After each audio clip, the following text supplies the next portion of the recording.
Greetings, YouTube. I want you to imagine a box. Just a standard box. It weighs 40 pounds. It's sitting on the ground.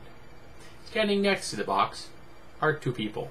One is a 4-year-old child that weighs the same amount as the box. The other is a 40-year-old perfectly healthy adult.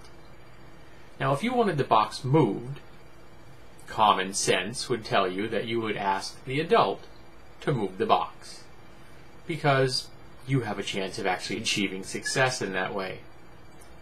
And you're probably asking yourself, why is he talking about boxes, particularly with that title over his head? Well, because I'm not actually talking about boxes. I'm talking about tax burdens. And in particular, the fact that in the very near future, the Bush-era tax breaks are going to expire. Now, there are some people that think that we should keep them on the books and they should not expire at all. There are some people thinking that we should let the ones for the middle class remain on the books, but then let the tax breaks for the richest 2% of the nation expire. And I'm the person that believes in that latter, because as the richest 2% in the nation, they can afford it. Now, in the event these are allowed to expire, the richest 2% will be paying 40% taxes. And for this, Obama is called a socialist. By the way, anyone who calls Obama a socialist doesn't know what the word means. Now, conservative pundits will tell you that in the same scenario I have presented you with, box, child, adult, that the child should be the person that should actually move the box. Because if you ask the adult to move the box, you will be overly burdening them. That you will be actually enacting class warfare against them. And yes, I have actually heard a conservative pundit on National Public Radio just a few days ago say that if we let the tax breaks expire, that will be an act of class warfare against the financial elite in this nation.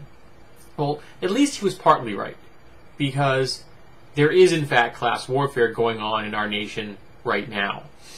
But it's the financial elite who have declared war on the rest of us. And they've been doing this for this particular battle since the Nixon era, when the conservatives began to use something known as the Southern strategy. In a nutshell, the Southern strategy is the idea that the way to best serve the conservative parties, the conservative voter, i.e. the richest 2%, is by bringing the economic common denominator down as low as possible. Bringing every American down financially as far as you can, which is unfortunately the South. Sorry, Southerners, you just have to have the lowest cost of living and the lowest level of incomes. Just the way it is. So the conservatives, since the Nixon era, have been trying desperately to create serfs in a new form of feudalism, with the financial elite in charge and all the rest of us serving their whims. Now, I don't know about you, but I'm not really thrilled with the idea of being a serf. But speaking of Nixon, when Nixon was in office, do you know what the tax rate on those financial elite were? 70%. And no one called Nixon a socialist. I think we should return to that era. We should crank back the clock and make the financial elite pay 70% taxes. Because let's face it, folks, they can handle it. And all that money they have, that money was earned on the backs of the middle class and the poor. On your back. On my back. Because I can guarantee you that no one actually in the upper 2% is watching this video. They probably pay people to watch YouTube videos for them.